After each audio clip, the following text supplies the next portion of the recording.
Eu quero estender o meu caloroso boa tarde a todos os presentes, todos os participantes, visitantes do Clube Leituras no Palácio. Nós estamos hoje realizando uma edição especial do evento, é o Leituras no Palácio Convida, e convidamos a autora Guiomar de Gramont, a autora do romance Palavras Cruzadas, que foi a obra que nós lemos nesse período, e no dia de hoje nós estamos realizando esse evento com a intenção de comemorar, de celebrar o Dia Internacional da Mulher. E temos a presença da autora conversando conosco, vai poder responder perguntas dos presentes, vamos conversar sobre um romance que tem protagonistas, né, femininas, né?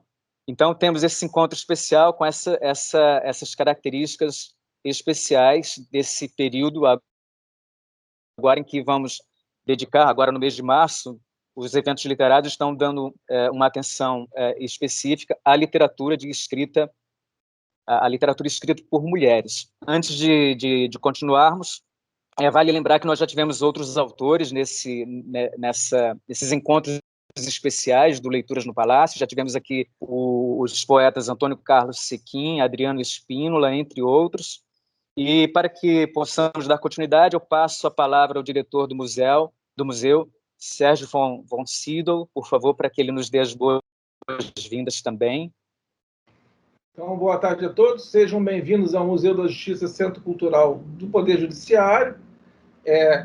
Esse evento de hoje ele faz parte das comemorações do Dia Internacional da Mulher, da 10ª Semana da Justiça pela Paz em Casa, e durante o mês da mulher nós teremos outras programações também, que depois eu vou pedir para a produção deixar o link aqui no chat, para que vocês possam também prestigiar as nossas homenagens ao mês da mulher. Gostaria de cumprimentar a nossa convidada, Guiomar de Gramont. Eu já vejo no seu livro uma abertura do Laurentino Gomes, né, que já faz uma referência à obra, né? E eu aproveito a presença da autora. Esse evento ele é gravado, isso é importante porque nós deixamos o acesso no portal do CCMJ para os estudantes, para os amantes de literatura, para os pesquisadores. Então, eu gostaria de deixar, com a presença da autora, algumas perguntas inicialmente. Eu confesso que eu fiquei muito impressionado com a pesquisa. Muitos detalhes na sobrevivência na selva são aspectos assim muito precisos de uma sobrevivência. Então, eu acredito que a pesquisa ela foi bastante difícil, bastante profunda. Essa relação do homem com a natureza, né, em que ele só se alimenta do que é possível ele comer, evita o desperdício, existe uma questão sustentável, uma relação com os povos indígenas, né, toda uma relação harmônica com a natureza, né, durante a sobrevivência, né, do nosso personagem. Então, esse aspecto ele me chamou muita atenção, da precisão, né, desses depoimentos, dessa narrativa. E aí eu queria aproveitar o Dia Internacional da Mulher e que a Guiomar fizesse um comentário desses personagens femininos tão fortes, né, que eles aparecem na obra, né? Então, é muito impressionante. Eu fiquei muito feliz de ler esse livro e ele me acrescentou muito. É isso que eu gostaria de dizer nessa abertura e deixar essas perguntas aqui para Gui. Eu agradeço muito. Tá bom? Obrigado. Do Palácio da Justiça e a atenção de vocês também, né, em ler o meu livro, né, à disposição de discutir o meu livro aqui hoje. Fiquei muito honrada, muito feliz em participar, né, e saúdo a todos os que estão nos assistindo agora, né.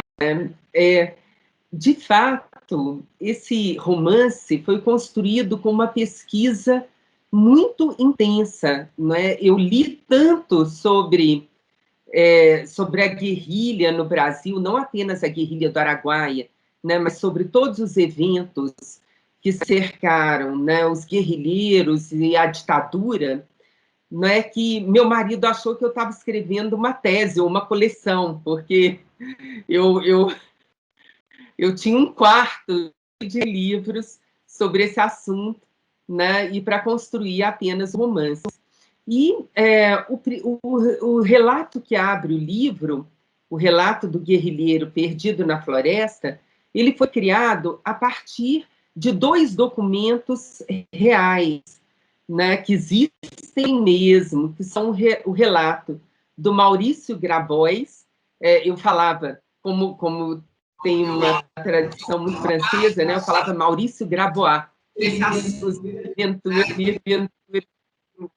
né, falou assim, a Guiomar é a única pessoa do Brasil que pronuncia Maurício Grabois. Ela é tão francesinha que ela fala Maurício Grabois. Era Maurício Grabois, né? Que era um dos chefes, né, do PCdoB na época. E o outro relato mais importante, que me ajudou mais a construir esse diário do guerrilheiro que abre o livro, foi o do Glênio Sá, né, que virou um deputado, foi um guerrilheiro que foi preso logo no início da guerrilha, se tornou deputado e depois acabou morrendo num acidente de carro, né, já há muitos anos, já há mais de 20 anos. E nesse relato ele conta como foi estar perdido na floresta amazônica, né, que é a grande protagonista do romance, na verdade, né, a floresta amazônica, porque é a floresta que serve de abrigo, de alimento, que assusta, de esconderijo, não é? Os guerrilheiros, eles puderam resistir por tanto tempo, os guerrilheiros do Araguaia, porque eles conheciam profundamente a floresta, né? Fizeram esconderijos em ocos de árvores gigantescas, né? Como está no livro. Então, eu considero que a floresta amazônica, né, com todos os seus perigos, a sua maravilha, o seu exotismo, é a grande protagonista desse livro, não é? Se vocês tiverem mais perguntas, né, eu estou à disposição. Dos personagens femininos, que acho que faltou aqui, a segunda pergunta, sobre os personagens femininos, a força dos personagens femininos. Sim, a força dos personagens femininos, sem dúvida, no livro é central a cumplicidade, que vai sendo, né, primeiro uma certa incomunicabilidade, e depois vai crescendo uma cumplicidade entre Sofia e a sua mãe, né, que é muito importante no livro. Sofia é essa jornalista, não é, muito sensível, uma pessoa assim, uma personagem que eu procurei construir com muito cuidado, com muito carinho, né, porque ela é uma pessoa que vive a angústia, né, desse passado. Ela é uma jornalista que se despediu do irmão quando ela tinha 10 anos apenas, né, e ele partiu para a guerrilha do Araguaia. E aí também eu me inspirei num relato real de uma senhora, né, hoje uma senhora, que se despediu da irmã dela. Eu li esse relato e eu me emocionei tanto que eu chorei, né, quando li, é um relato real. Os pais dela pediram para ela demover a irmã de ir para a guerrilha do Araguaia. E ela não conseguia. Então, ela guarda até hoje a culpa, né, porque a irmã desapareceu, a culpa de não ter sido capaz de demover a irmã de ir para a guerrilha. Então, essa foi uma das histórias reais também que me inspiraram a fazer esse livro. Então, a Sofia, que não por acaso se chama Sofia, né, que é saber, né, ela quer saber o que aconteceu com o irmão, porque ela tem essa culpa. Os pais né, pediram para ela também para demover o irmão de ir para a guerrilha, e ela não consegue, ela se despede dele, né?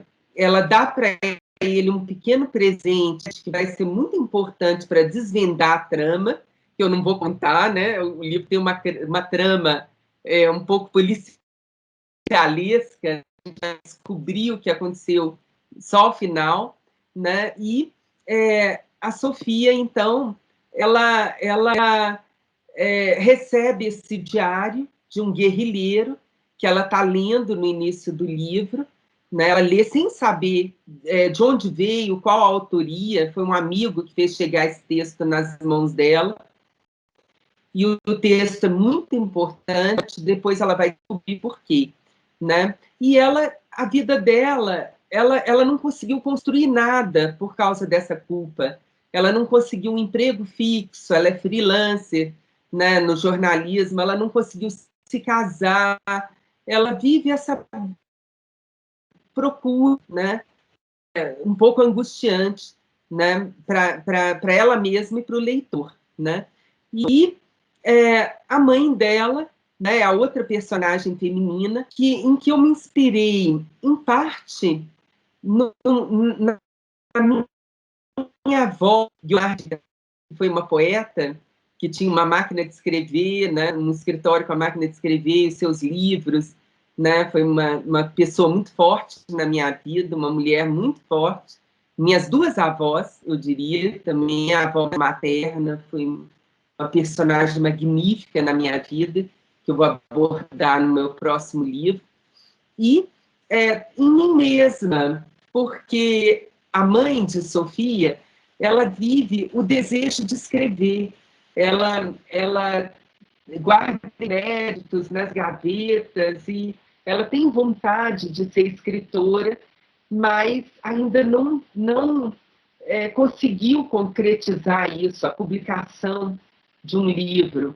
E por algum tempo eu fui assim também, eu me senti assim, como uma... Eu publiquei primeiros livros há quase 30 anos, né? Já mãe de 3 filhos, quando saiu o meu primeiro livro.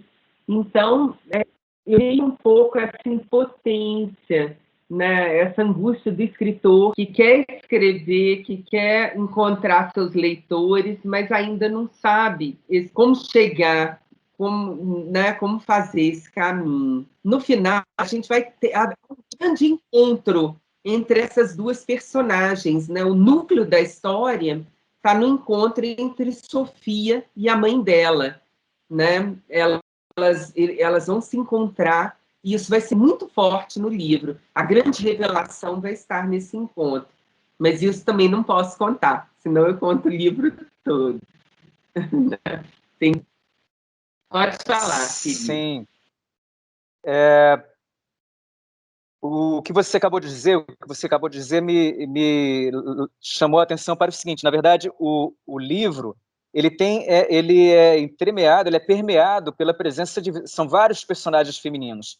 A gente pode tender a dar atenção a um ou dois deles, né, em especial, por serem os personagens por serem... Um deles é o personagem narrador, né, uma das autoras do diário, né, de uma das narrativas que a gente está lendo, né, que a gente descobre depois quem é, e a gente tem a protagonista mesmo, né, que é a jornalista, né, que é a Sofia, mas outros personagens vão se apresentando, outros personagens femininos, né, vão ganhando importância, né, e crescendo à medida que o livro vai se desenvolvendo, vai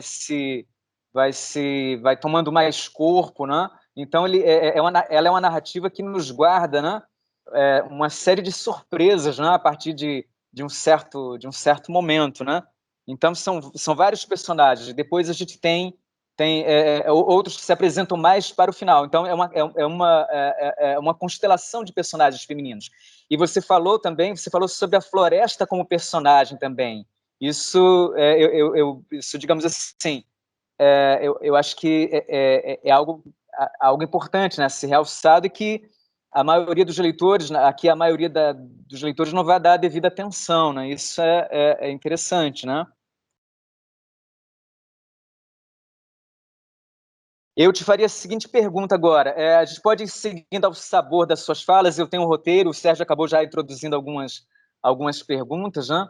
O seu livro é um livro de pesquisadora, Guiomar. Ela além de escritora, ela é escritora de autoria de ficção, né? Ela também é dramaturga, ela é professora, pesquisadora no âmbito da academia. Então, esse livro ele guarda essas características, né?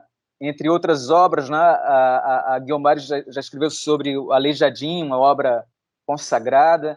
O livro de contos dela, O Fruto do Vosso Ventre, foi premiado em 1993 com o prêmio Casa das Américas. Né? Então, é uma escritora múltipla. E, em função disso, eu perguntaria sobre a construção, um aspecto que está relacionado à construção do romance, que é o da polifonia. Nós temos um narrador em terceira pessoa e nós temos vários narradores, né? Nós temos uma voz masculina, temos uma voz feminina. Eu gostaria que você falasse um pouco sobre essa construção e sobre essa variedade de vozes presentes no romance. Excelente pergunta, uma excelente pergunta, Lemos. Lemos me pergunta sobre a polifonia no romance, não é? De fato, inclusive eu esqueci de uma outra personagem feminina muito marcante no livro, que é a guerrilheira, não é? A gente tem um relato, primeiro, de um guerrilheiro, entra, né, no livro a guerrilheira, né? Então, os de vista da mulher, né, da sua companheira, e é muito diferente ver a floresta, ver a guerrilha do ponto de vista da mulher, né? E eu construí uma personagem que é uma personagem de propósito, eu construí uma personagem que não está muito à vontade, né, com o trabalho pesado que os guerrilheiros faziam, imitando os camponeses, né, com as tarefas, né, que eles executavam, que eles construíam as próprias casas, né, e ela é uma personagem que sente saudade, né, da cama quentinha, né, do quarto dela na casa dos pais, da ducha quente, né, do abajur para ler antes de dormir. Então, sente falta desse conforto, né? Um narrador onipresente que conta a história do ponto de vista da Sofia, né, e da mãe dela, né? Então, realmente são várias vozes, né, que se misturam no livro, o que torna esse livro mais complexo do que um simples romance, né, policial, né? Ele tem uma estrutura policial, como você bem lembrou, em que a gente vai, né, descobrindo, a gente vai tendo surpresas a cada passo, e o leitor é incentivado a participar com a sua, né, com a sua intuição para tentar descobrir o que vai acontecer, né? Mas ele não é um livro como os outros por causa dessa plurivocidade, né?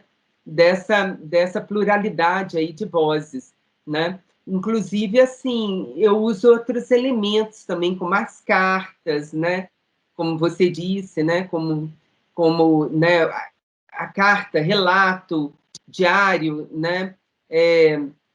Linguagem narrativa. Eu tentei mesclar várias linguagens,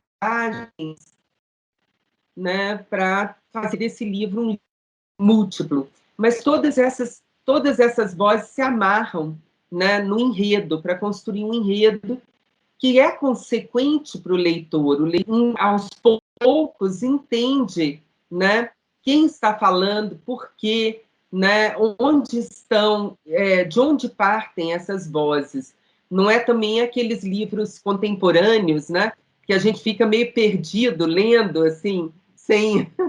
né, eu procurei dar uma certa verossimilhança, né, talvez até exagerando um pouco nessa verossimilhança, né, para que o leitor tenha uma ideia factual de onde partem essas vozes, né? Eu não deixo essas vozes se mesclarem, né? E e se misturarem na obra como se ela, ao fluxo, né, ao sabor do fluxo do inconsciente, assim. Elas têm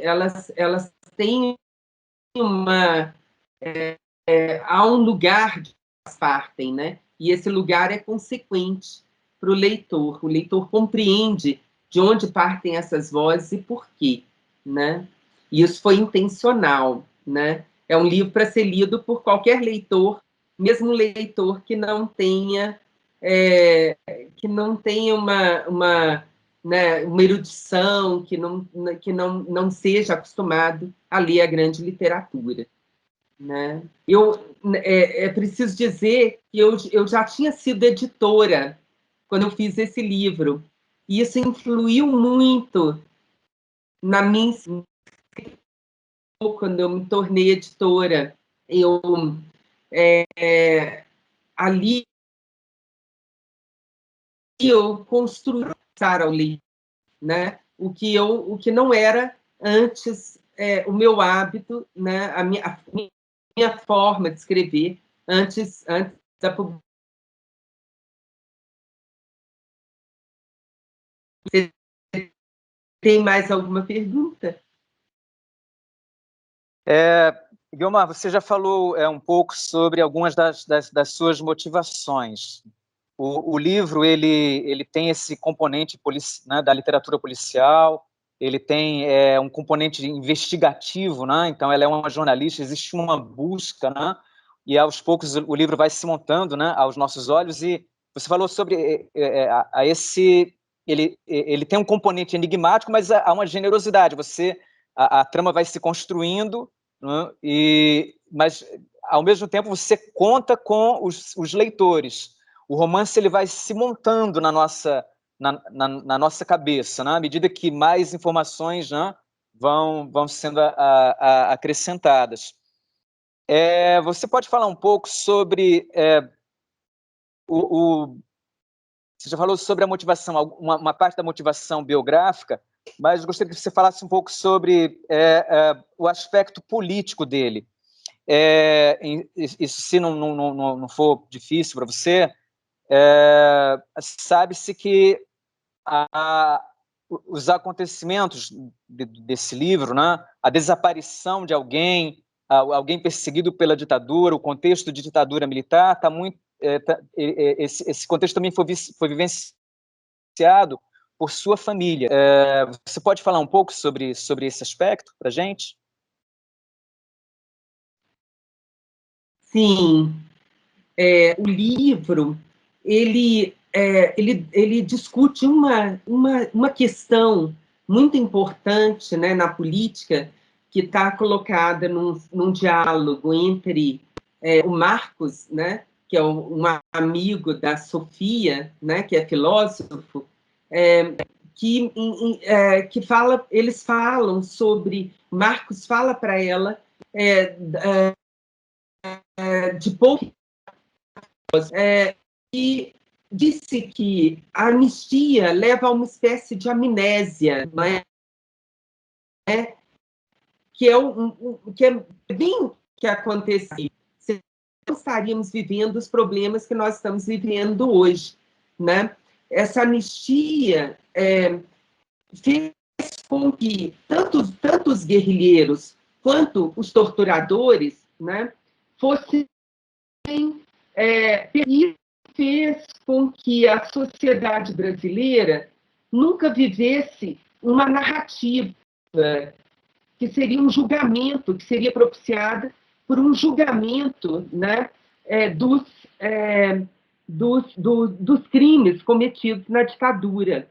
Isso nunca aconteceu, como aconteceu em outros países, como a Argentina, né, como o Chile, né? Esses julgamentos foram muito uma narrativa sobre os acontecimentos, né? E isso é muito discutido por Hannah Arendt, né? Essa narrativa sobre os acontecimentos, ela faz com que a sociedade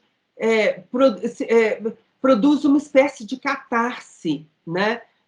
com que a sociedade viva uma espécie de catarse que faz com que essa sociedade possa recomeçar com outras bases, né? É muito importante uma narrativa sobre os acontecimentos. Por isso, foi muito... eu diria que foi muito ruim para o Brasil não julgar os crimes que aconteceram na época da ditadura, né? Porque houve um esquecimento, houve essa amnésia da qual falava o Paul Ricoeur, né? E isso fez com que, no caso da Sofia, né, que é a personagem do meu livro, o que acontece com ela? O irmão dela desapareceu, não há ossos, né? Ela é uma espécie de Antígona contemporânea, e tantas Antígonas existiram, né, na Latinoamérica. É tão triste isso, né? Quantas pessoas, né, não tiveram um corpo para enterrar, né? Essa questão é objeto de outros livros que foram publicados no Brasil, né? O desaparecimento do corpo, porque quando um parente desaparece, a angústia nunca termina, né? Há sempre aquela procura infinda, né, daquela pessoa, sempre a esperança de que ela esteja viva em algum lugar, né? E Sofia, sua mãe, tem essa esperança de que o irmão e filho possa estar exilado em algum país, né? Então, essa angústia, essa cicatriz, ela fica aberta eternamente, ela não fecha quando você não encontra o corpo, né? Então, é preciso enterrar um corpo, assim como é preciso uma narrativa, né, sobre os acontecimentos para que a sociedade possa começar de outra forma, como colocava Hannah Arendt, para que possa haver o que ela chamou de perdão, que é uma espécie de catarse para que a gente possa recomeçar, né?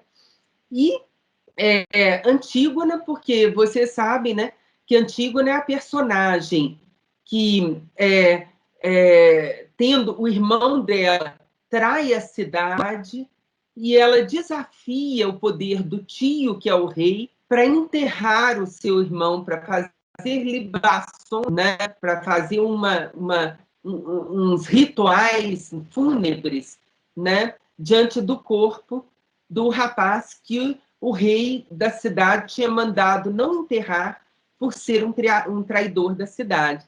Então, é essa ausência do corpo e essa questão da memória, né, que são fundamentais no livro, né? Eu, particularmente, isso tem a ver com a minha família, né, indiretamente, porque o meu pai morreu também em circunstâncias pouco explicadas, né, na época da ditadura, em 75. Né? Ele foi suicidado, entre aspas, né, como Herzog, como Vladimir Herzog, o jornalista, né, pouco antes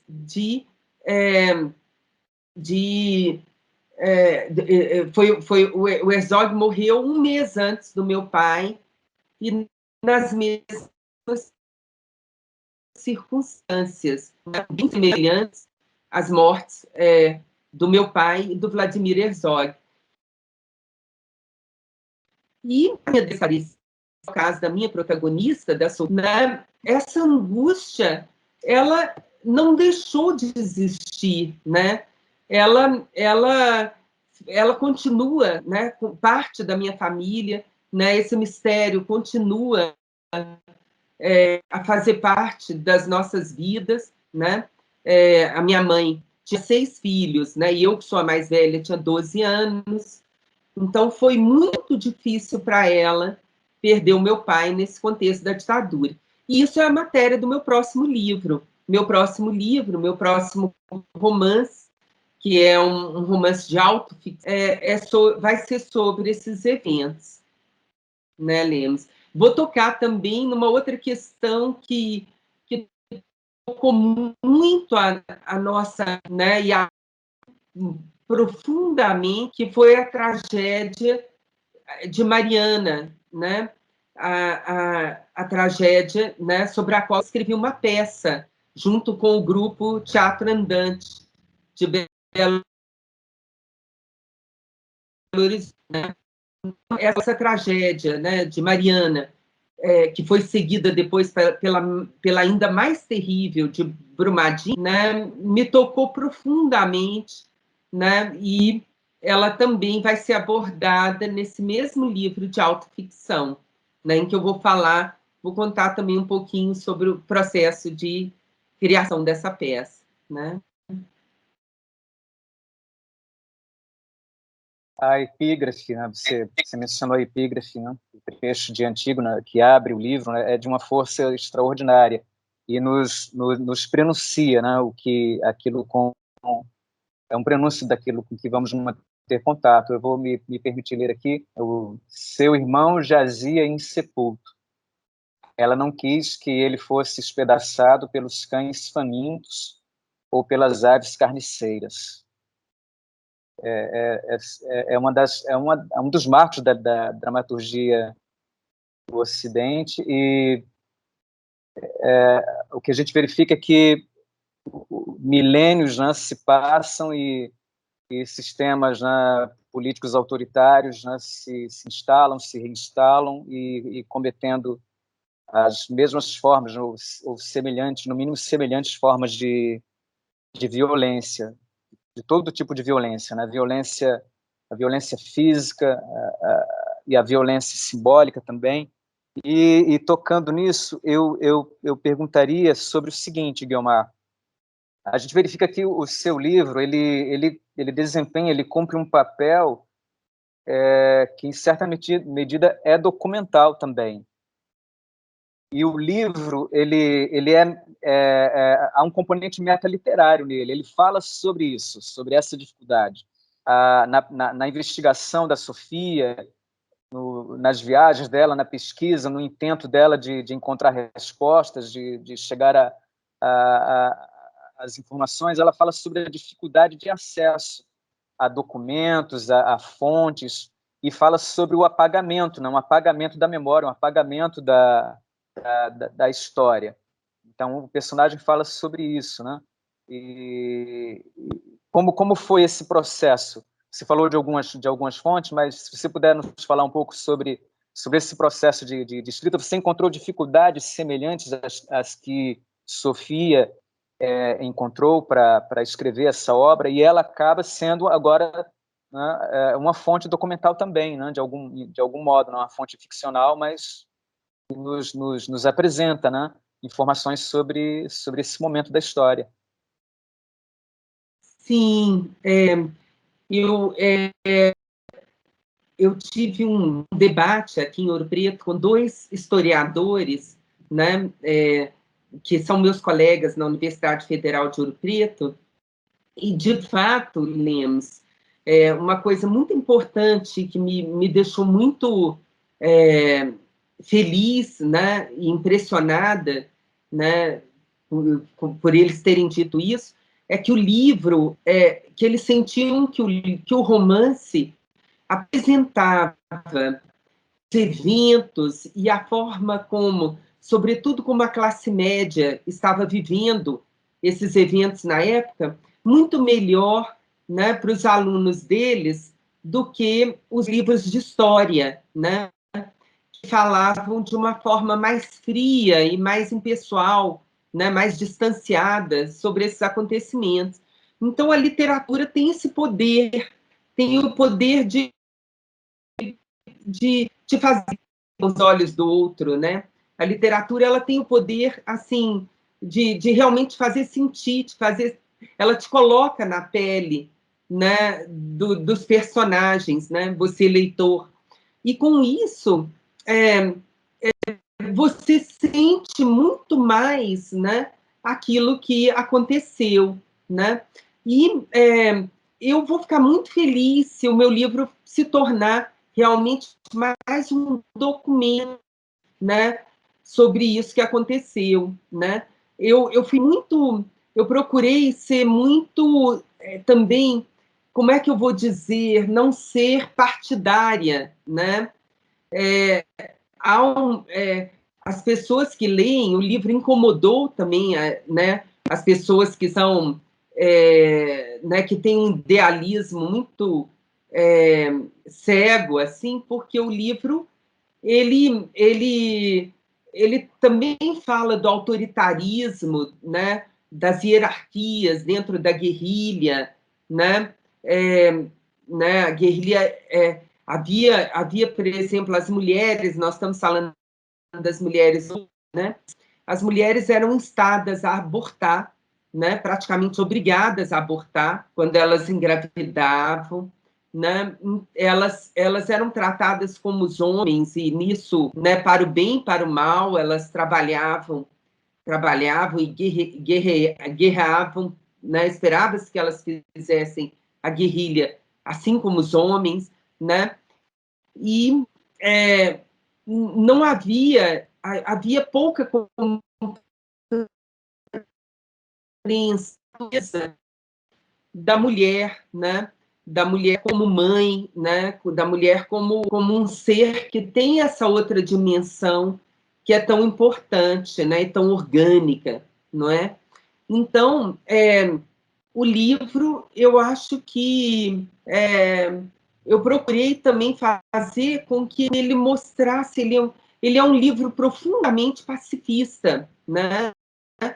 Eu sou contra a luta armada, sou contra as armas. Eu acho um absurdo, né, que hoje no Brasil haja pessoas defendendo a liberação das armas, né, a liberação das armas. Eu acho que deveria haver um esforço para que as armas sejam eliminadas. Isso aparece também no livro, né?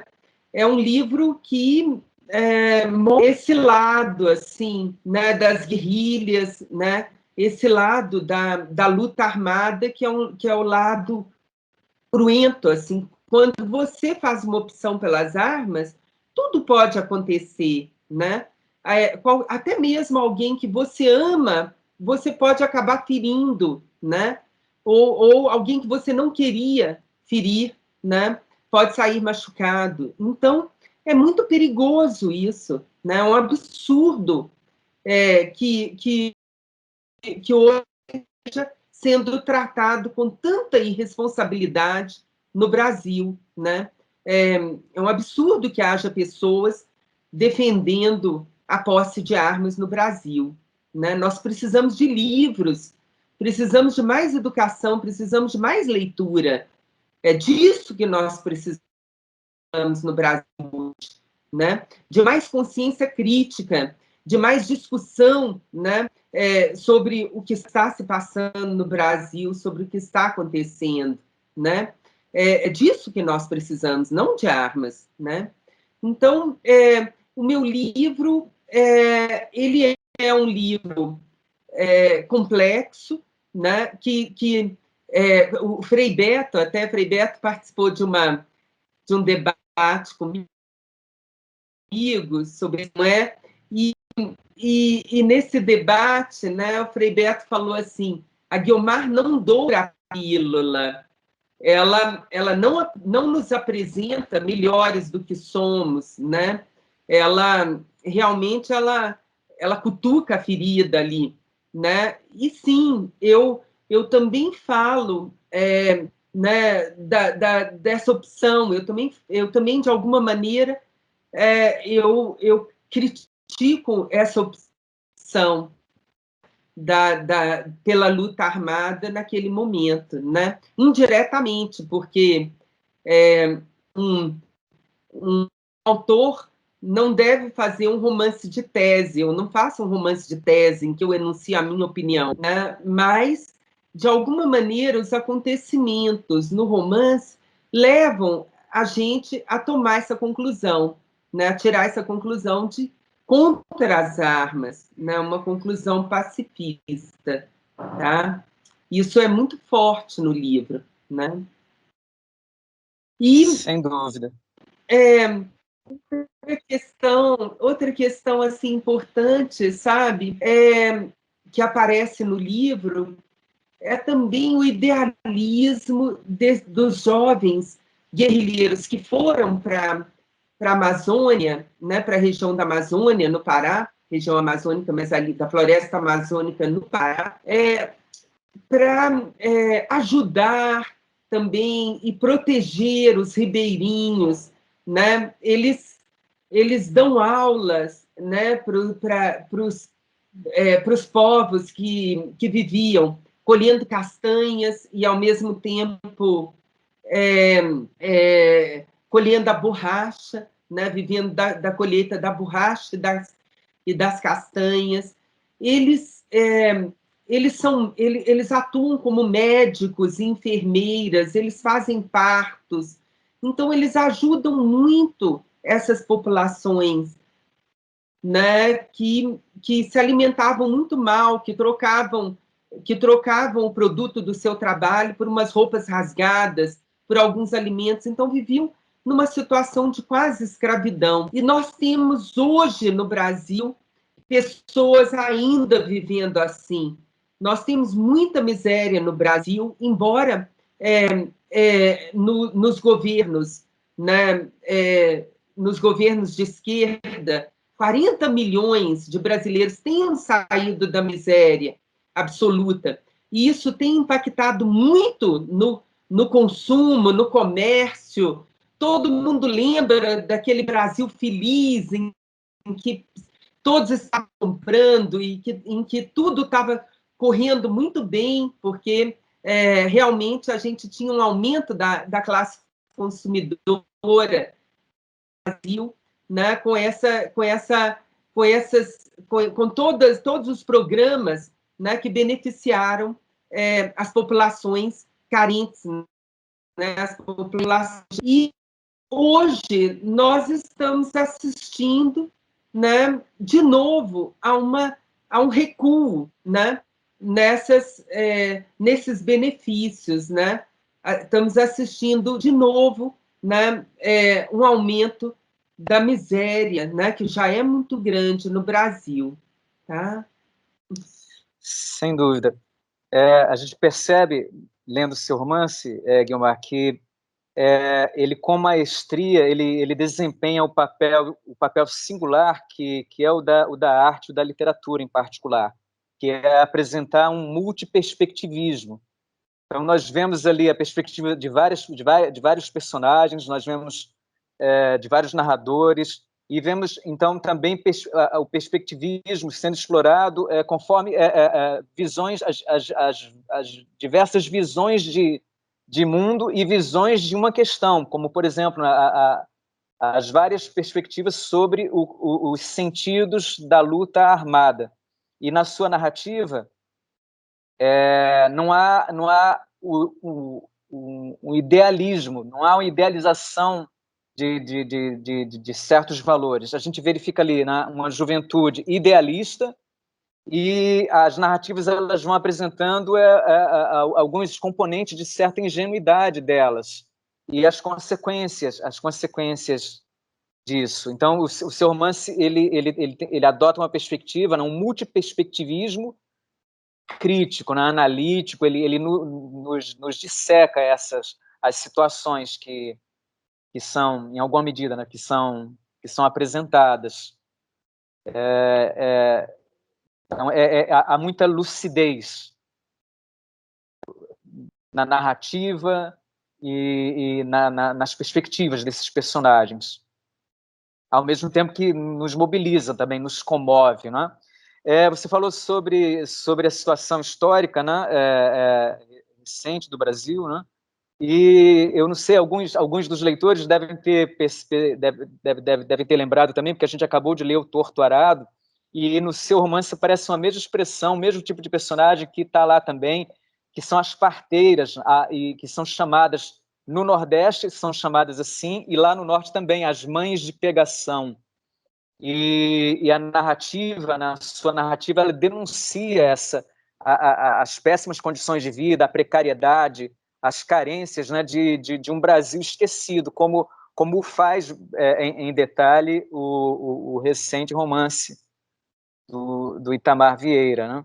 Então, não sei quantos de vocês, né, participantes, né, do clube, né, que acabaram, né, de ler o Torturado, se lembraram desse detalhe. Então, é um romance denúncia também, o seu romance, assim como é o Torturado, né? Eu vou pedir o seguinte, Ludmila, por favor, são que horas agora, por favor? E eu acho que nós podemos fazer o seguinte, eu ainda tenho algumas perguntas aqui, a gente tem um roteiro, mas eu estou lendo, à medida que a gente vai conversando, eu também estou lendo aqui alguns comentários dos participantes, eu acho que nós podemos nos revezar um pouco aqui na leitura desses comentários, e Guiomar, à medida que a gente for lendo, você pode nos interromper, por favor, e fazer comentários, né? Responder aos comentários que estão sendo feitos pelos presentes. Lud, você me auxilia nisso, então, por favor? Estou tentando aqui acessar o chat também. Sim, Lemos. Você pode iniciar essa leitura, então, e aí, Guiomar, você pode ir fazendo comentários, ou concordando, discordando, ou fazendo considerações sobre essa participação escrita também. Vamos lá. Um prazer. A Ingrid comentou bem lá no início da conversa, ela comentou que a Sofia e a Luísa são reais, uma forte, outra sensível. A Vanessa Magalhães da Silva comentou: Guiomar, concordo com o Sérgio, há uma imensa pesquisa. Acredito que isso se deve, além da sua competência, à sua formação, inclusive como historiadora. Naquele texto emocionante da Luísa, tem um pouco da filha Guiomar? E já peço desculpas por invadir seu espaço privado. É uma obra muito forte. Então, tem uma pergunta aí, Guiomar. Ótimo, se quiser pode responder, Guiomar, se você desejar. A pergunta é maravilhosa, e eu, sem dúvida, né, ela pergunta, né, se tem alguma, se na relação entre a Sofia e a mãe dela, né, a Luísa, se tem algo de mim, né, também, no caso, como filha, né, eu acho. De fato, né, eu na adolescência eu tive muito conflito, assim, com a minha mãe, porque eu não sabia o que tinha acontecido, e ela estava sofrendo muito, né, ela estava, eu até me sinto um pouquinho culpada por isso, assim, eu não compreendia muito o que ela estava passando, ela tinha muito medo de nos expor, né, em Brasília, nós vivíamos em Brasília, e era muito difícil para ela, porque ela acreditava que nós também corríamos perigo, né? Então, e eu tive muito conflito com isso, eu queria sair, ter uma vida normal, como outras adolescentes, né? Sair à noite, a festinhas, né? Eu não compreendia todos aqueles temores, né, que ela tinha. E depois, mais tarde, quando eu vinha saber como morreu meu pai, né, como meu pai foi provavelmente assassinado, e que, de fato, ela tinha razão, né, de temer por nós também naquele momento, né? E aí nós nos aproximamos muito, foi um pouquinho, sim, como a minha personagem, como a minha protagonista, Sofia, que vai se aproximando pouco a pouco da mãe dela. Essa foi também a minha história com a minha mãe, né? Eu fui me aproximando muito dela, né? Até que hoje nós somos muito próximas, nós partilhamos tudo, né? Nós conversamos sobre tudo, e eu me sinto muito, muito ligada a ela, né? Assim como a Sofia, isso acontece, né, com a minha protagonista. Sim. É uma ótima pergunta. Pode continuar, Lemos. Tem mais uma pergunta aqui. A Ingrid, na verdade, não é uma pergunta. As personagens femininas são fortes, são ótimas. São fortes de trajetória, de construção de memória. A Maria Luísa comentou: me assustou a descrição como era vista a menstruação. A obrigação de abortar se engravidasse. Isso também. Agora, licença, eu estou falando. Continuando o que Maria Luísa disse. uma forma de violência extra por ser mulher, embora com o discurso da igualdade entre homens e mulheres. Descrições muito fortes. É muito importante, sim, isso eu quis colocar, porque é uma questão intrigante, como é que essas moças, né, que foram para o mato, né, para o meio da floresta, trabalhar, né, fazer guerra, como é que elas lidavam, né, com isso, com a própria menstruação, né, com a possibilidade de ficar grávida, que acontece lá, como isso acontecia. Então, eu pesquisei isso muito, né, para colocar no livro. Eu cheguei a entrevistar pessoas como o José Genuíno, que foi também guerrilheiro. Eu entrevistei, né, para escrever esse livro. E assim, isso foi, sem dúvida, né, muito difícil para essas moças, né?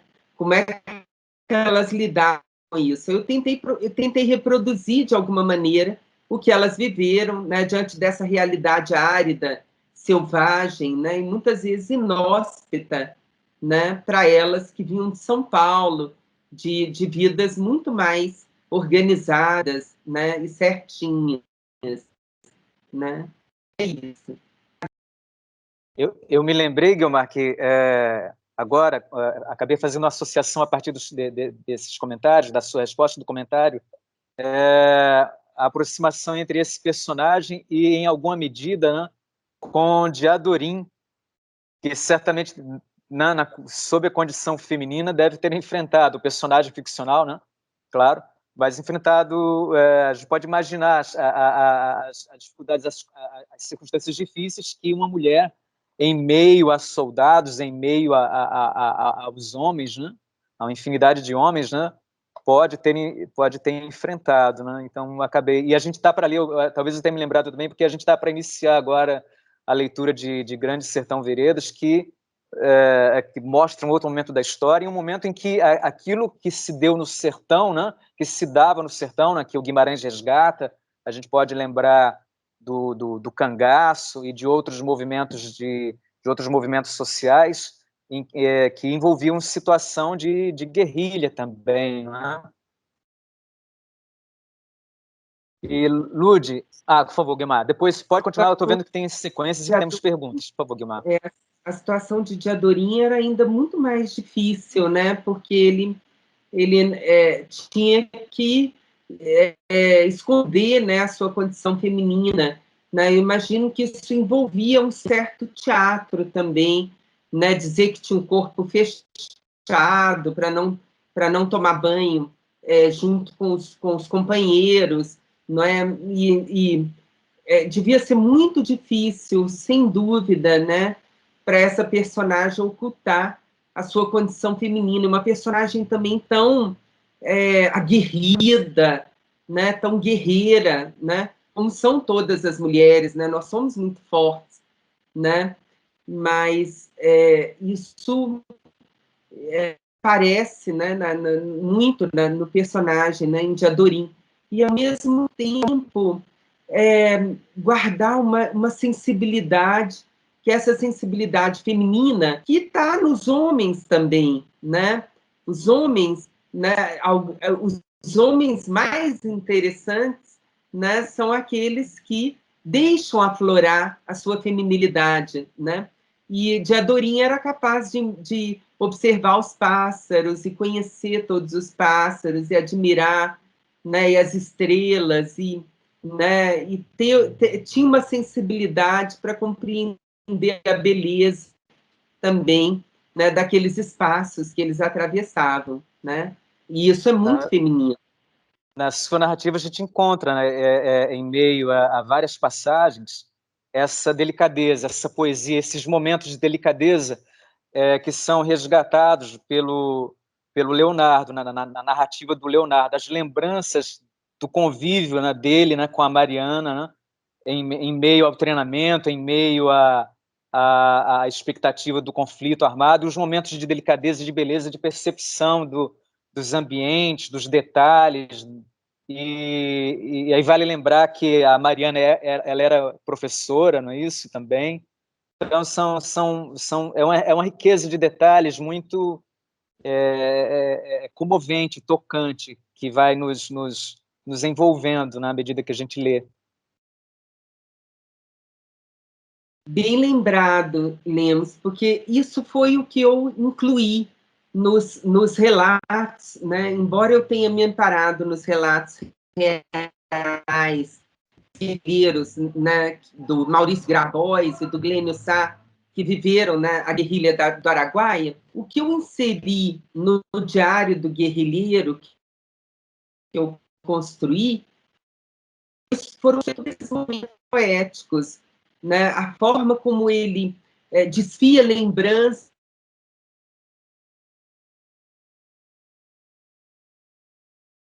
e às vezes está sozinho na floresta,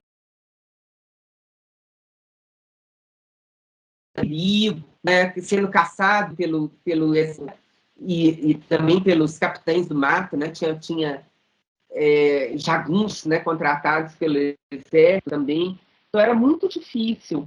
E ao mesmo tempo, algumas reflexões sobre a beleza da floresta, sobre a imensidão, sobre o medo, sobre a sensação, né? Há um momento em que ele diz que ele se sentia melhor lá, né? Ele se sentia mais protegido ali, né? Do que quando ele vai para uma clareira, né? Para um lugar mais habitado, né? E isso eu quis trazer toda essa poesia também para o livro, né? A gente vê os afetos, a gente vê a variação de aspectos, né? A riqueza de aspectos da humanidade desses personagens ali exposta, né? Lud, vamos continuar com... Acho que nós temos perguntas e vamos continuar com a leitura dos comentários e a Guiomar pode ir respondendo, comentando também, à medida que ela desejar. Vamos lá. Conceição Andrade comentou aqui no nosso chat. Acho interessante que as mulheres eram obrigadas a abortar e eram tratadas como os lutadores masculinos. Igualdade. A Vanessa Magalhães da Silva comentou assim: essa descrição da dureza dos guerrilheiros chamou muito minha atenção. Ainda a Ingrid Ribeiro comentou: os pontos de descrição do manual de guerrilha são tensos. A Conceição Andrade também comentou: eu não li o livro, mas vou comprar se estiver à venda na Amazon. Vivo nos Estados Unidos. Olha, internacionalmente, estamos aqui. Oi, Conceição. Que ótimo, que bom. Uma alegria, viu, contar com sua participação aqui, que saudade. Sim, o livro está à venda na Amazon e também como e-book, né? Ele foi publicado pela editora Rocco, no Brasil, né? E qualquer um pode solicitar na sua livraria, né? Ou também, né, comprar, né, nessas livrarias virtuais, né? Tanto fisicamente, tanto livro físico quanto livro em papel. E ele não é caro, viu, gente? Ele custa R$29, né? Então, não é um livro caro, tá? Muito obrigada, Guiomar, muito obrigada por me ter convidado. Muitas saudades. Esse é um dos aspectos do Leituras no Palácio agora. A gente realizava, né, começou com encontros presenciais, mas a pandemia, as circunstâncias da pandemia e a edição nas edições virtuais fizeram com que a gente alargasse as fronteiras. Então, nós temos participantes, já tivemos e temos ainda participantes de outros estados do Brasil, participantes do norte e de outras regiões. E agora, então, alguém ultrapassando agora mais fronteiras, as fronteiras nacionais, então, vale lembrar que a Guiomar deixou comigo, eu tenho que trazer aqui para o museu, 2 exemplares estarão disponíveis aqui para o acervo da biblioteca do museu, então os leitores interessados, quem ainda não leu, pode conseguir um empréstimo aqui também, contando aqui com a delicadeza da Guiomar. E esses últimos comentários, vocês me lembraram Platão, que na República defendia a igualdade, né, de gêneros, né,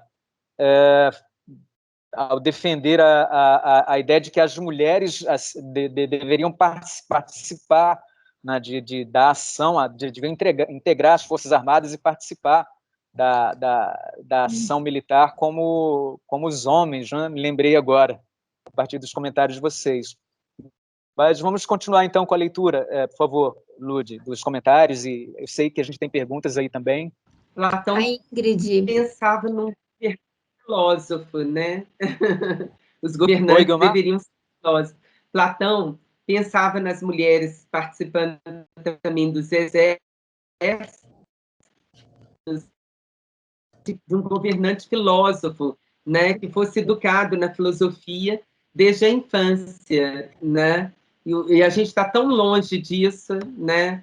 De governantes educados. Falando de Platão, sim, e você falando sobre Platão me lembrou do seguinte: Platão era um filósofo, um pensador, e que inclusive consultava as mulheres. Então, um dos diálogos dele em particular fala sobre a admiração, a relação que ele tinha com Diotima, que era alguém a quem ele recorria, com quem ele conversava também, né? Então, um personagem importantíssimo, né, na formação no posicionamento do Platão, e a importância da mãe do Platão. Perdão, estou confundindo aqui, gente. Os escritos são platônicos. Eu estou falando de Sócrates, né? A relação de Sócrates com Diotima. Certamente, então, Platão usufruiu disso, né, à medida que manteve contato com Sócrates, claro, e a relação de Sócrates com a mãe dele, que era parteira. Então, a maiêutica deriva disso, dessa relação, dessa percepção que Sócrates tinha, né, do nascimento, do parir as ideias. Então, a importância da mulher, e hoje nós estamos celebrando aqui o Dia Internacional da Mulher, então vale destacar aspectos como esse, né? A Ingrid Ribeiro fez um comentário aqui. Tem uma outra referência a uma obra recente que nós lemos.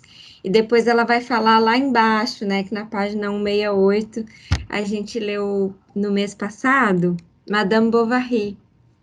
Eu acho que é sobre isso, né, que ela está falando. Verdade, sem dúvida. A gente verifica que no clube a gente faz isso propositadamente, mas essas coincidências também ocorrem. As obras entram num diálogo. A gente escolhe uma obra em função, as obras posteriores em função de obras já lidas, uma obra vai levando a outra, e de quando em quando a gente vê as próprias obras se encontrando, né? A Madame Bovary é uma das leituras da Sofia, né, na infância, né? Esse relato é muito bonito, né? Quando a mãe autoriza ali, olha, você está lendo Madame Bovary, não é?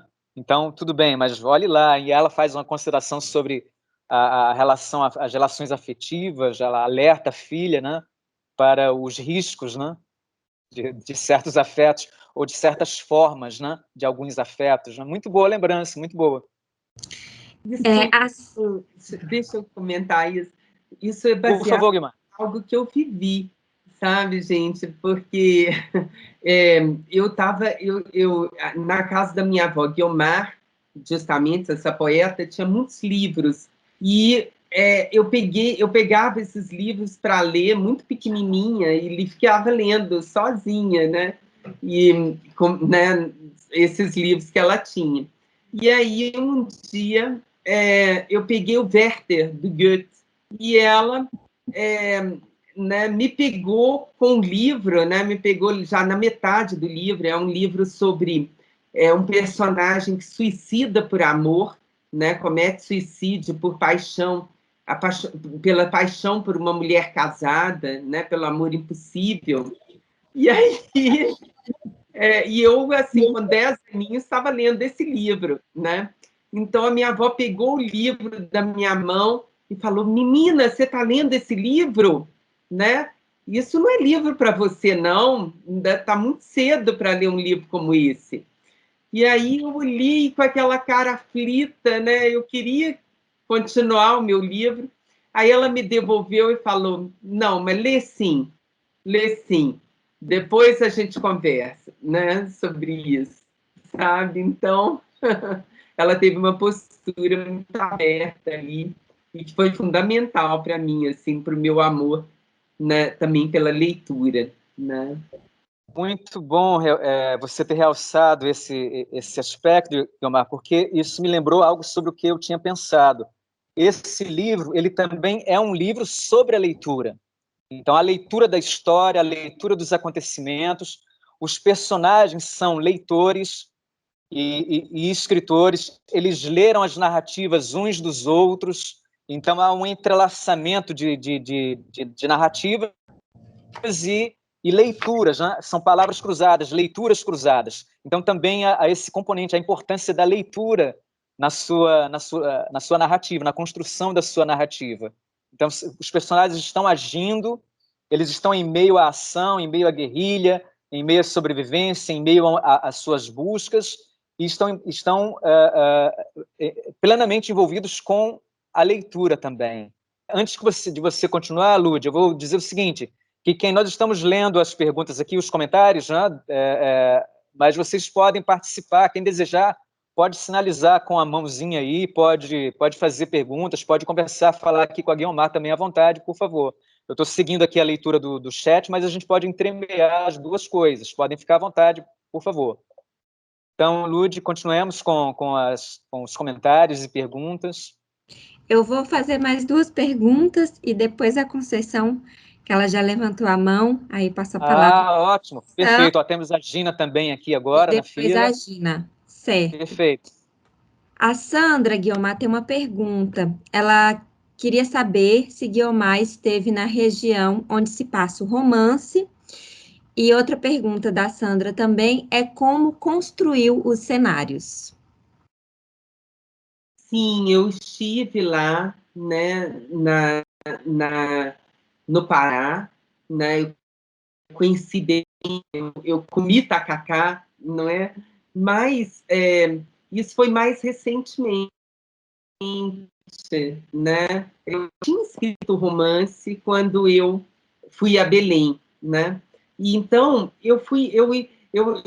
o que eu fazia era colher impressões de todos os amigos que já tinham estado em Belém, né? Tipo, uma amiga minha me falou que se usava muito sombrinhas, mesmo contra o sol. Eu achei aquilo lindo, né? E coloquei no livro, né?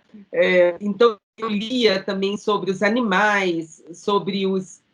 nesse ponto, meu marido me ajudou muito. Assim, um dia ele me falava, esses macacos não se comportam assim, né? Ele conhece muitos bichos, assim, tem muito interesse por isso. E aí eu pesquisei muito, né? E ouvi muitas pessoas, né? Para saber como era essa região, né? Inclusive, quem me ajudou, uma pessoa que me ajudou, foi um jornalista muito importante, que é o Lucas Figueiredo, que é mineiro, né? Que fez Ministério do Silêncio, né? Que fez a biografia de Tiradentes. E ele pesquisou a fundo, ele visitou o local. Então, ele me deu muitas dicas, assim, né? Quando eu construí a viagem de barco, que a Cecília faz com o índio, o Aruanã, né? Eu esqueci de comentar isso que o Sérgio falou, né? Eu tive uma fonte, sim, eu tive uma fonte fundamental para escrever esse livro relacionada com os povos indígenas. Eu fui convidada mais de uma vez para uma universidade chamada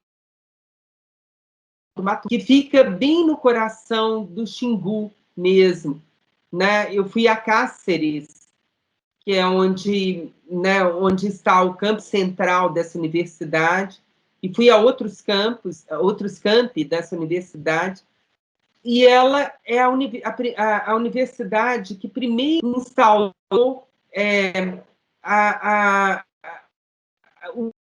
um curso, né? E que acontecia no meio da floresta, né? Então eu fui a um encontro nessa universidade, com a presença de vários chefes indígenas. Foi impressionante, foi incrível, né? E foi ali que nasceu esse personagem, o Aruanã, né? Eu conheci um jovem cacique, Pareci, né? Que foi quem inspirou a criar o Aruanã, que é esse personagem que é o guia da Sofia na floresta, né? E assim, eu vou dizer para vocês, emocionada, nós precisamos muito continuar protegendo os povos originários. Eles têm muito ainda a ensinar para nós. Nós somos estúpidos em várias de nossas ações, de nossa forma de ver o mundo, né, diante desses povos. Eles são muito, muito importantes. Então, é fundamental que a gente continue a, a proteger, a amar, a manter, né, as reservas indígenas no Brasil. Tá? É muito importante.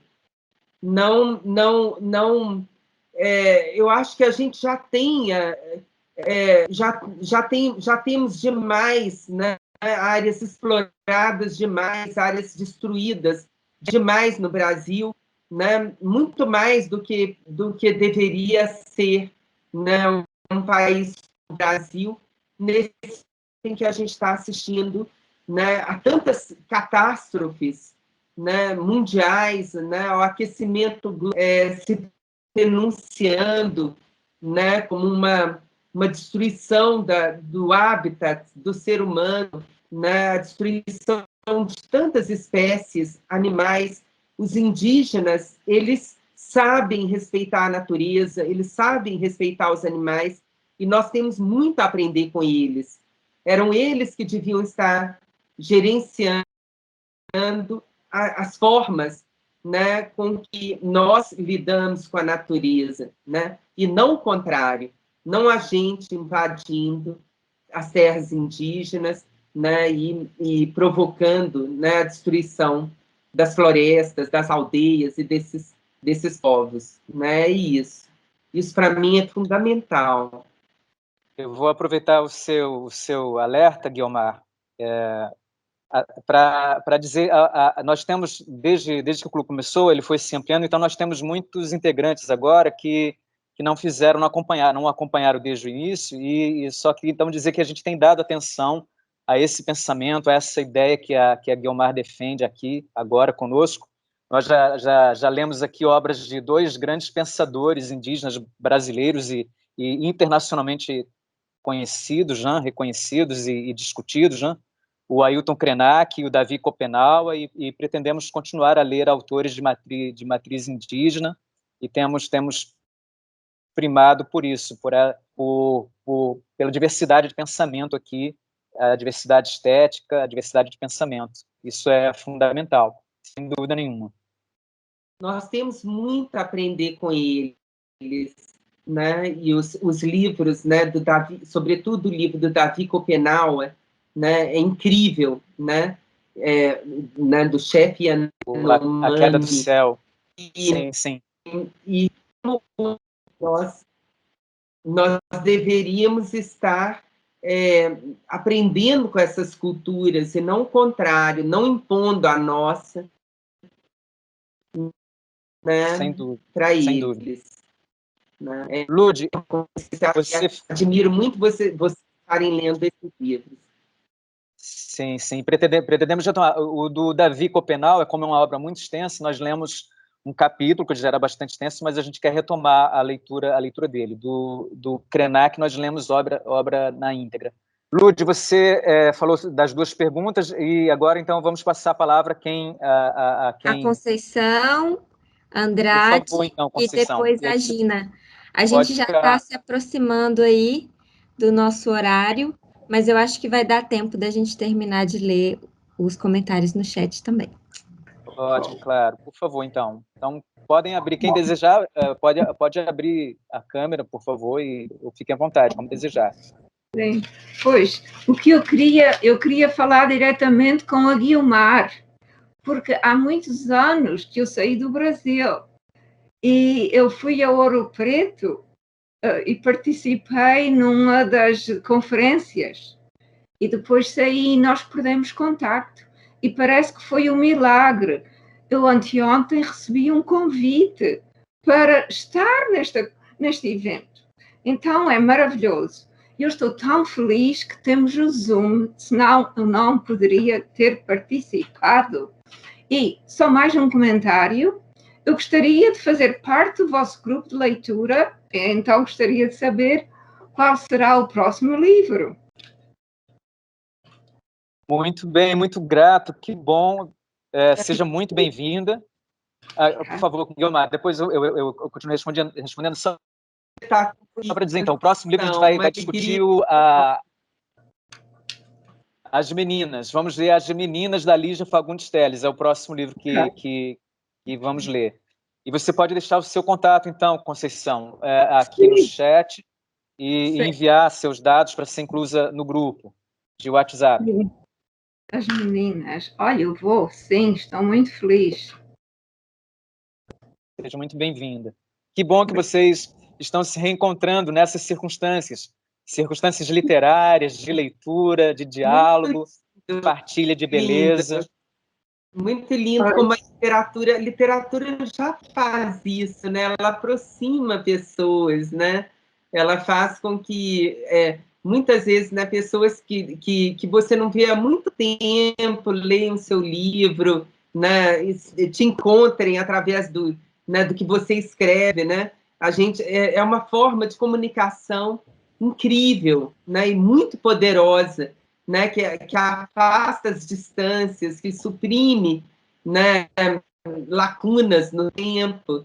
Não é maravilhoso rever aqui a Conceição? Um presente, um verdadeiro presente. As histórias, não sei. Olha, Guiomar, eu publiquei o meu livro das histórias da minha avó. E eu ia fazer uma apresentação no Brasil, em várias cidades que foram fundadas pelos açorianos, o ano passado. Eu ia em março do ano passado, mas depois começou a pandemia e não pude ir. Espero ir para o ano. E talvez nós já está convidada, Ouro Preto, a fazermos uma leitura aqui. Obrigada, Guiomar, estou tão feliz, não calculas. A Gina, então, com a palavra. Boa noite a todos, desculpe, mas é que vocês sabem que, além de atriz, eu sou auditora, né, aposentada, e hoje, com o Dia Internacional da Mulher, tinha um evento da Anfip, e eu já fui da diretoria, não podia deixar de faltar, e o evento imenso, né? Todo mundo querendo falar alguma coisa de seu estado, né, porque é do Brasil todo. E aí eu não quero ser chata, porque, de repente, já fizeram todas as perguntas e eu perdi, porque eu ainda demorei a conseguir entrar, né? Eu estava tentando e não estava passando. E quando a gente entra, a gente perde todas as conversas, né? Então, eu não sei nada que foi falado antes, é uma pena, né? Mas eu queria ressaltar duas coisas que eu fiquei curiosa, porque eu comprei o e-book pela Amazon, né? Eu queria agradecer, porque quando eu recebi, mas eu já tinha comprado, né? E aí, lá no que eu comprei, eu reparei logo nas primeiras folhas que tinha assim, palavras cruzadas no que a Guiomar mandou, PDF, né? Ou Meu Irmão Mais Velho, ou A Caixinha de Música, ou Araguaia. E no que eu comprei, que é da Rocco, de junho de 2015, não tem nada disso. Aí eu queria que ela falasse alguma coisa, por que ela retirou esses subtítulos, talvez, e queria saber um pouco da carreira dela de dramaturga, porque eu vi uma biografia dizendo que ela era dramaturga também, e me desculpe, mas eu não a conhecia, né? Foi um grande prazer. Também queria dar um beijão para a Ingrid pelo seu aniversário, né? E todas as mulheres que estão presentes aqui pelo nosso Dia Internacional da Mulher. Obrigada. Bom, o livro se chama Palavras Cruzadas, né? Esse título, Palavras Cruzadas, se refere tanto à busca de Sofia, né, que é a minha protagonista, para encontrar o irmão desaparecido. Então, ela preenche quadradinhos em branco, né, para encontrar, ela vai preenchendo esses vazios para descobrir o que aconteceu com seu irmão, que desapareceu na guerrilha do Araguaia. E, ao mesmo tempo, Palavras Cruzadas também se refere às várias vozes, né, que se cruzam, né, essa plurivocidade qual o Lemos falou, né, e que se cruzam no livro para construir, né, uma narrativa que é uma narrativa coesa, mas com várias vozes diferentes. E antes, né, de pensar esse título, que é Palavras Cruzadas, eu nem sei se é um bom título, porque a gente precisa ler o livro para entender o título, né? Eu acho que isso não é uma boa ideia. Na verdade, o título precisa te chamar, te atrair para você entrar no livro, né? A minha editora francesa, que é a Anne-Marie Métellier, ela falou assim, Palavras Cruzadas, nem pensar, mot croisé, né, em francês, não vai chamar assim de jeito nenhum.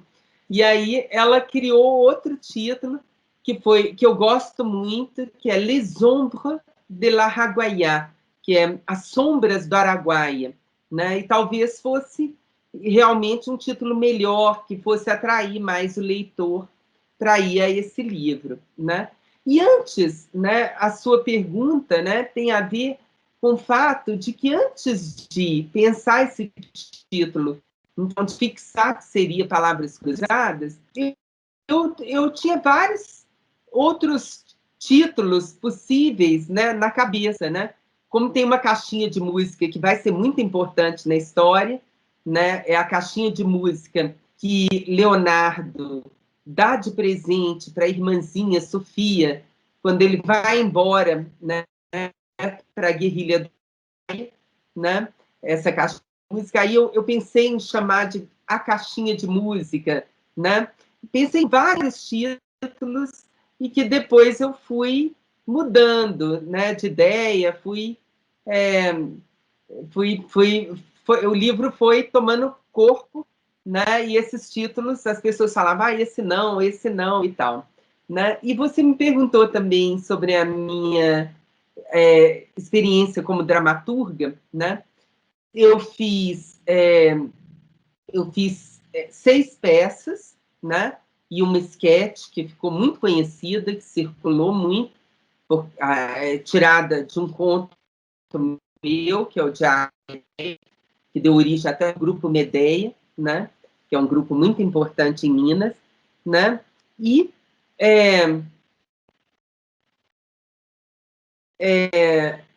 eu também participei, eu fiz sempre peças em teatro colaborativo, né? A maior parte das minhas... teatro colaborativo significa o quê? Você assiste os ensaios, né? Você vai aos ensaios e, junto com o diretor da peça, acompanha esses ensaios com os atores, assiste as improvisações dos atores, anota, né, o que eles fizeram como improvisação, e você vai construindo o texto, vai amarrando o texto junto com os atores e com o diretor, né? A maior parte das peças que eu fiz foram assim, e foram peças muito importantes, né, com destaque para a Olímpia, né, e a peça Lama, com o grupo Teatro Andante, em 2001, e foi considerado o melhor espetáculo que estreou em Minas no ano em que ela foi encenada. E até hoje, ela está em cartaz, ela ainda é encenada até hoje, né? Tem pedidos de pessoas para assistirem a Olímpia, né? Que era a história de uma louca das ruas que contava histórias do passado como se ela tivesse vivido, né? Uma louca que existiu em Ouro Preto, né? E que era maravilhosa, que era uma senhora maravilhosa, né? Cheia de fantasia, né? Que usava né, umas roupas antigas que ela mesma criava, com flores de papel também, um chapéu, etc. E eu criei ali quatro, né, são quatro, junto com o grupo Teatro Andante, com Ângela Mourão, que é a atriz que faz a personagem, quatro dimensões, que a gente tem a narração da peça, a gente tem a própria personagem, a atriz que se despe do personagem, uma espécie de alter ego, né, dessa personagem. Então, eu tematizei vários temas, todas as peças que eu fiz. Eu fui convidada para já fazer a peça, já fui convidada pelo grupo, né? Então, não foram peças escritas e depois encenadas, foram peças em que eu tive o convite para fazer a dramaturgia, e aí eu fiz junto, né, atores, com diretora, essa dramaturgia. Mas tem texto e tudo, né? Um texto que é inseparável da encenação.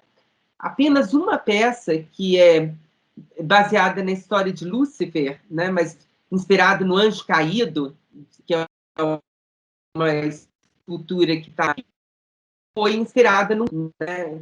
Então foi um conto que deu origem a essa peça.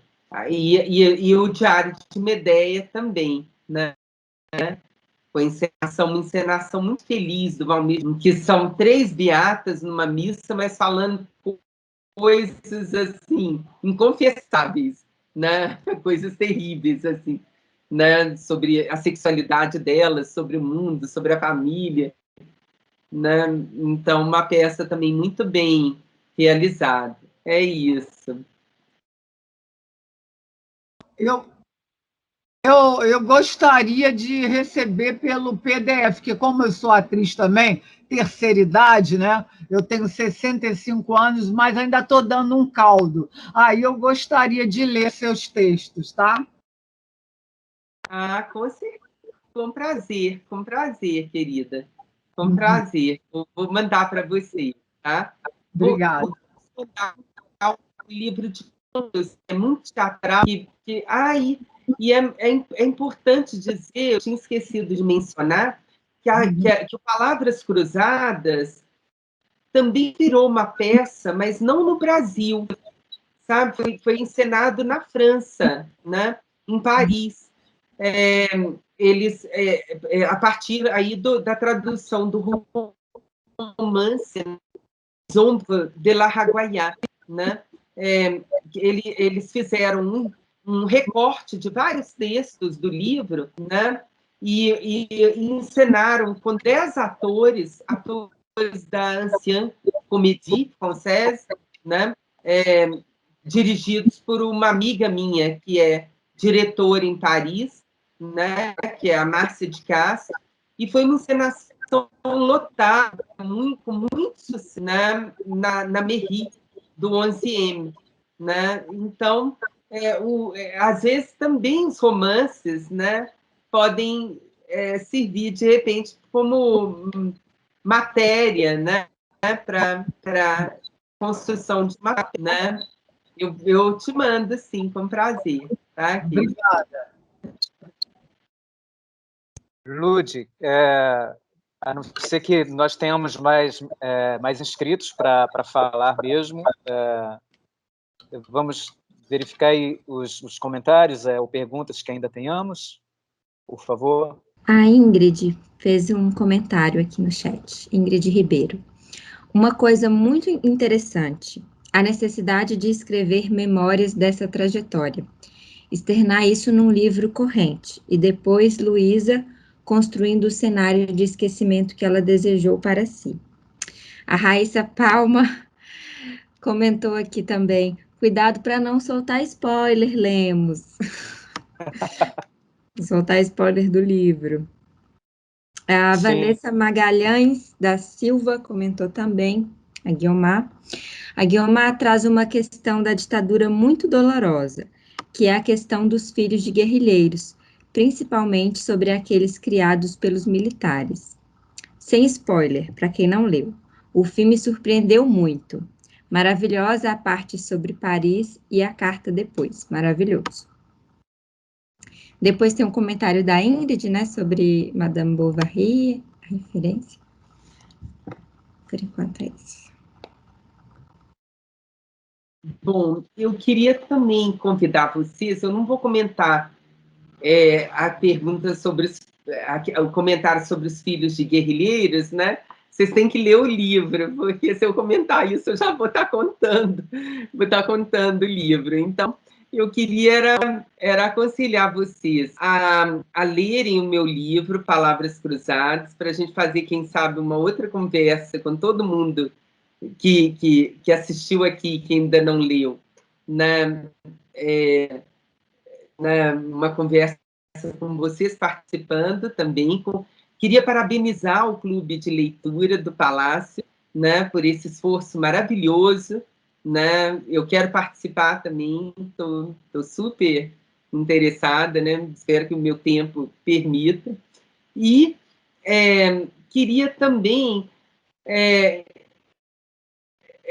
incentivar vocês a conhecerem outras obras minhas, né? Elas estão disponíveis, né, como e-book e e também em papel, né? Tem um livro que eu lancei recentemente só como e-book, que é um livro em que eu conto a minha história profissional, né? Então eu conto muitas coisas assim que podem também auxiliar outras pessoas que querem trabalhar, né, com livros, trabalhar com literatura, trabalhar né, como curadores de eventos literários, etc., que chama Os Livros na Minha Vida, né?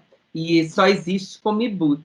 Então, incentivar vocês a continuarem estabelecendo, né, esse diálogo comigo, tá? Vai ser um prazer enorme, tá, gente? Que bom que você mencionou, Guilmar, e é uma oportunidade para que eu diga que eu fui capturado pela escrita da Guilmar pela reunião de contos dela. O título é Sudário.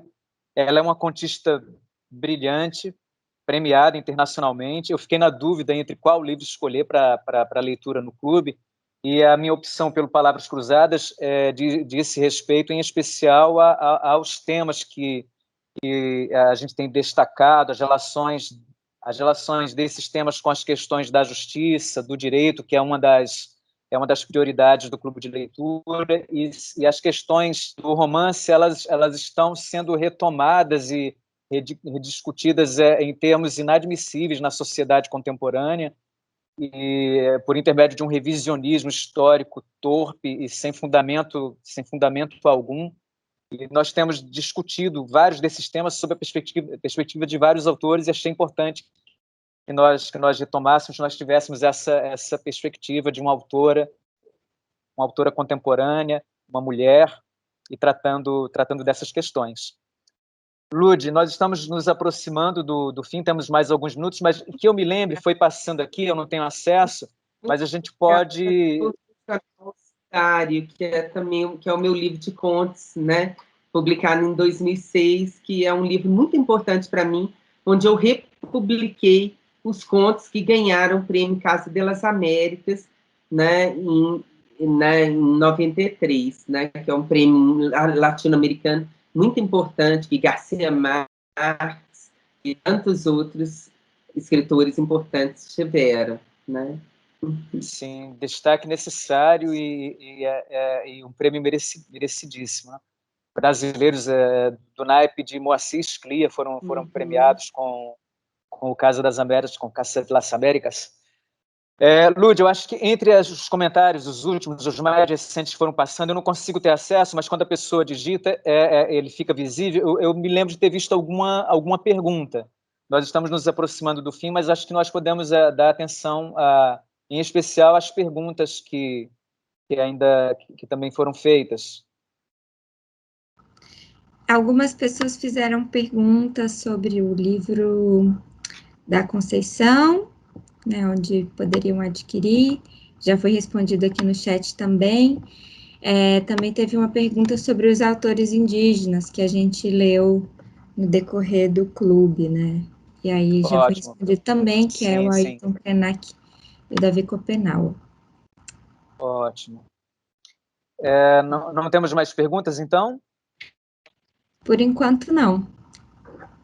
Nós temos alguns minutos, a Guilmar sinalizou que vai falar. Eu tenho uma sugestão para após a fala dela, se outras pessoas não se manifestarem pedindo a palavra, eu gostaria que a Guilmar selecionasse um trecho do livro e lesse para a gente um trecho de sua preferência. Eu acho que seria um belo registro termos a leitura feita pela autora, se ela achar, se ela gostar da ideia. Aham.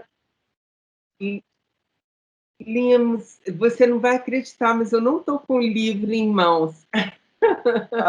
Puxa, Um uma absurdo. pena. Mas sabe o que eu vou fazer? Eu prometo a vocês, ingressem no meu Instagram, todo mundo, que aí eu prometo a vocês que amanhã já vai estar postada essa leitura, tá? Eu vou fazer uma leitura de um trecho do Palavras Cruzadas, né? Especialmente para vocês, para o Leituras no Palácio. Me procure lá no Instagram, que muito grato. vai fazer isso. Vai ser para vocês. Muito grato pelo carinho. Então, nessa impossibilidade, acho que alguém aqui sugeriu, e eu estava prestes a fazer a mesma sugestão. Nós temos esse hábito mesmo, Guilmar. Nós vamos comentando, né, falando sobre a leitura, e a gente costuma ler trechos dos trechos que nos impressionaram mais. Como você não está com o livro em mãos, se alguém desejar, ou alguém sugeriu aqui, não é isso, Lud, que a Gina, que é a atriz, lesse um trecho, ou pode ser ela, ou pode ser uma outra pessoa, com quem. Acho que a gente pode ir fechando, né, com a leitura de um trecho da obra, acho que pode ser muito bonito. Alguém gostaria, ou a própria Gina mesmo, conforme a sugestão, ou a Lud, ou quem desejar. Eu faria com o máximo prazer, mas eu prefiro dar a primazia a algum de vocês. Lemos, eu posso sugerir, por favor, um trecho da carta que a Luísa deixou escrita. Ótimo, é um dos mais tocantes. A Gina lendo.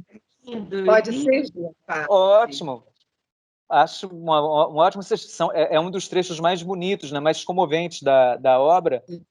Exatamente. Pode ser, Gina? Qual o número do capítulo? Porque o meu é diferente do de vocês. É o capítulo final. Você está falando, Marilena, você está falando do capítulo final, não é isso? O texto escrito pela mãe do personagem. É isso, Marilena? Exatamente. A porta bate e me viro. A respiração suspensa.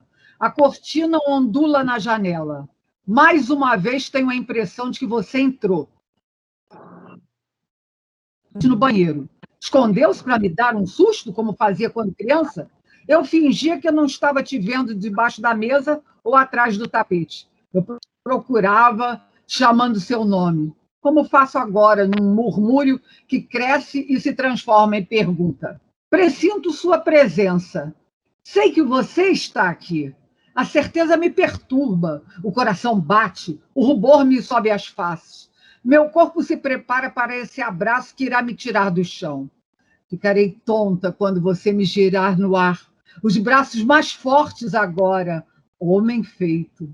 A barba irá roçar meu rosto? Não. Você iria querer chegar com o rosto escanhoado. Medo de quê? Depois de tantos anos, eu não mais te reconhecesse. Fosse possível não te reconhecer. Você que saiu do meu ventre. Porque tantos anos sem notícias. Quem deseja punir com sua falta a seu pai? Você teria medo do retorno? Não imagina quantas vezes ouvi seu pai chorar sozinho, à porta do banheiro fechada, para que eu não percebesse. Não posso chorar, filho. Eu não choro nunca. Eu só vou chorar quando tiver certeza que você não voltará mais. Eu ouço um ruído na direção da cozinha. O cachorro sentiu seu cheiro. Levanta o focinho, late. 1, 2, 3 vezes. Somos 2 agora em expectativa. Quase vejo o seu vulto. Oculto no umbral da cozinha. Entro de repente. Quero te surpreender. Você não me olha, ao mesmo tempo assustado e excitado. Leva à boca o dedo com o creme roubado da cobertura do bolo. Repreendo, um tapinha na mão sem força. Seu rosto se ilumina. Sinto uma vontade momentânea de te bater de verdade. Mas, no fundo, estou feliz. Eu daria o bolo inteiro a você se eu não soubesse que prefere assim. A travessura te encanta, aumenta seu prazer. Você sempre fez o que quis. Nada te detinha. Ninguém podia te impedir de ser você mesmo. Arrumo a mesa para o café, coloco sua xícara preferida, aquela da asa quebrada. A avó te deu e você nunca me deixou jogar fora. Eu nunca deixei que ninguém sentasse em seu lugar, meu filho. Nem as visitas, ninguém. Ai, eu tenho tantas perguntas a te fazer. Não, primeiro eu vou explodir choro junto a seu peito, da mais pura alegria, as lágrimas que jamais derramei. Eu vejo seus olhos sorrindo, também marejados. E o abraço você me tira o fôlego, eu desfaleço em seus braços. Eu consumi todas as forças nessa espera. Quantas tentativas de encontrar seu paradeiro. Por que você precisou se esconder, meu filho?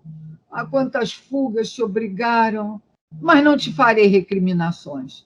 Não preciso explicar nada. Tudo é passado. Podemos começar outra vida. Há tanto a contar um ao outro. Você sabe o que aconteceu nesse tempo? Quem morreu? Os presidentes que sucederam? As mudanças de moeda? Esteve tão longe de casa. Eu leio relatos de exilados. Procuro seu rosto nas fotos de homens de sobretudo em paisagens cobertas de neve.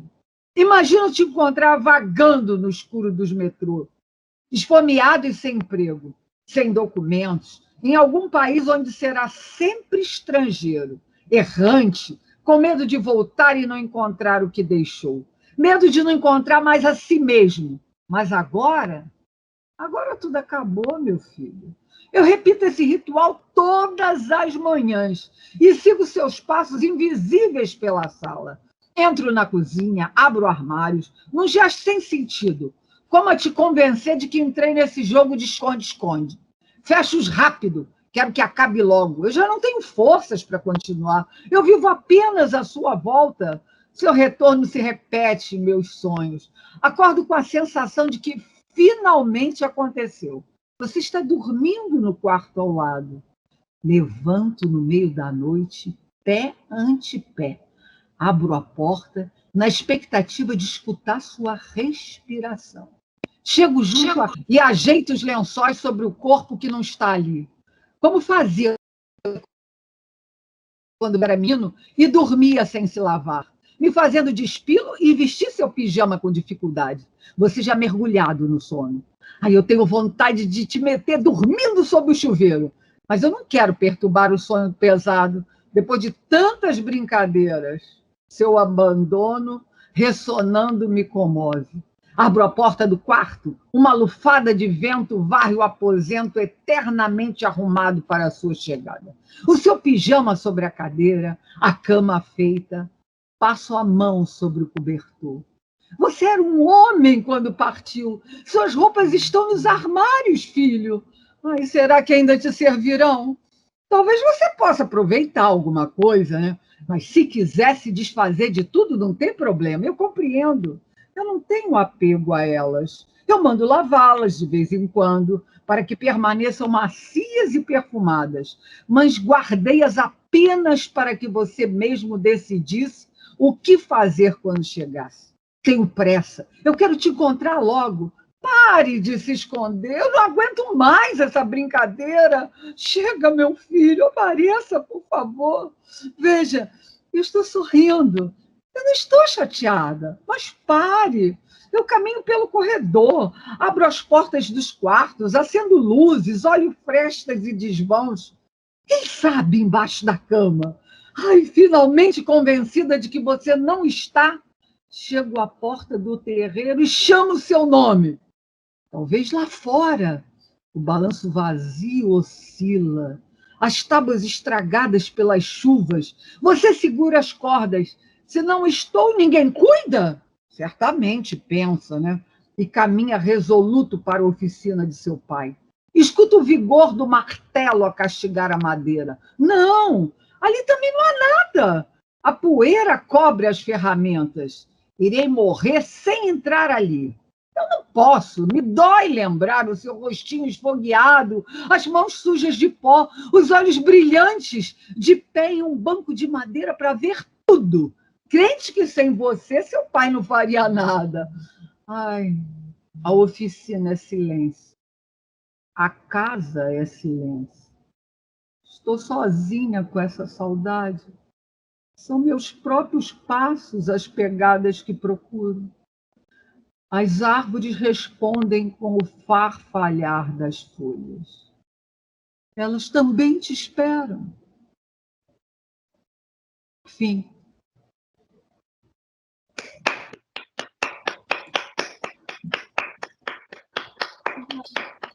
Obrigada, Gina, pela participação. Obrigada, Gina. Nossa, Leitura branca se pega de surpresa. Foi muito melhor do que se eu tivesse lido. Lindíssimo. Parabéns. Muito obrigada. Muita emoção, viu? Muita emoção mesmo.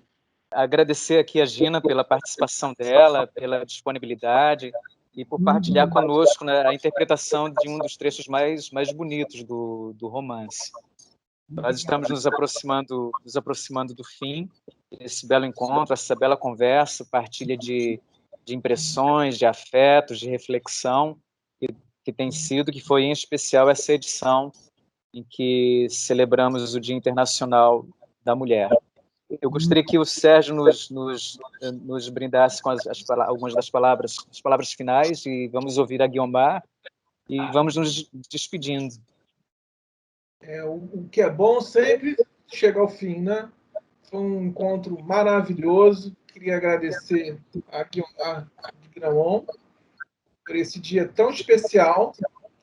Queria agradecer também a Conceição Andrade, né, pela participação. Gina Teixeira, sempre com seu talento, brilhando aqui com a gente. Porque hoje é o dia de vocês, né? É o Dia Internacional das Mulheres e a gente fica muito feliz com essa homenagem. É um tema tenso, sabemos, né? É uma ferida não cicatrizada no Brasil, né? Nós ainda falaremos muito desses temas ainda que ainda guardam, né, mistérios e mensagens que ainda não foram decifradas, né?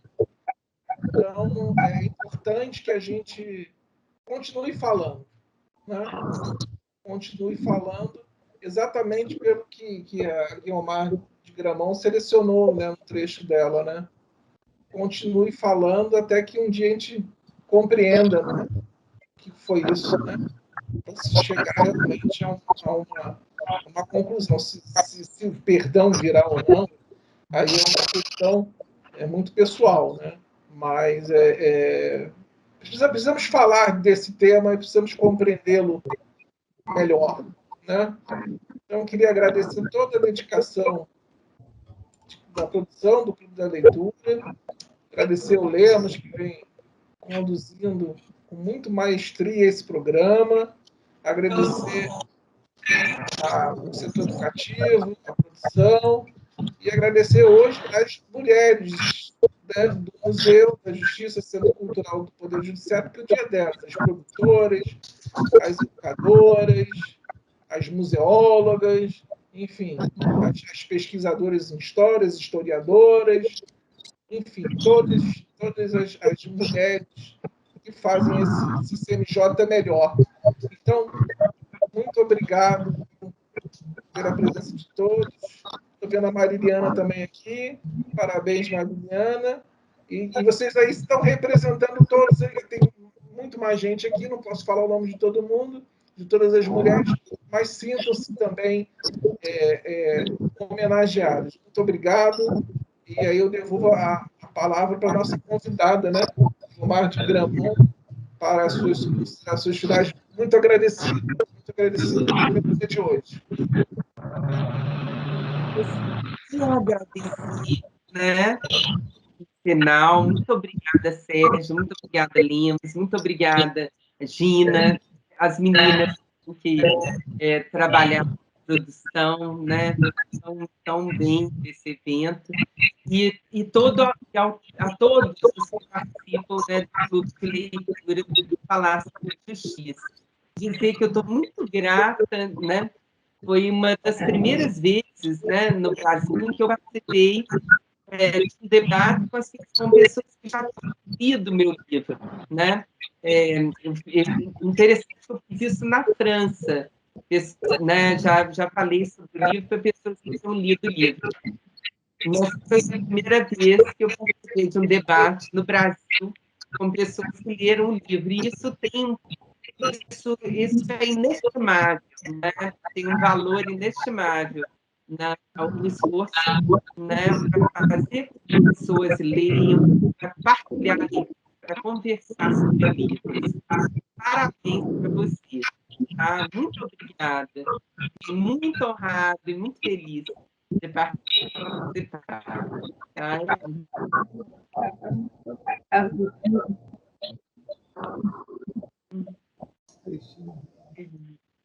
Muito grato, Guiomar, por sua presença, por sua participação, por partilhar conosco a sua reflexão e a sua palavra, a sua presença.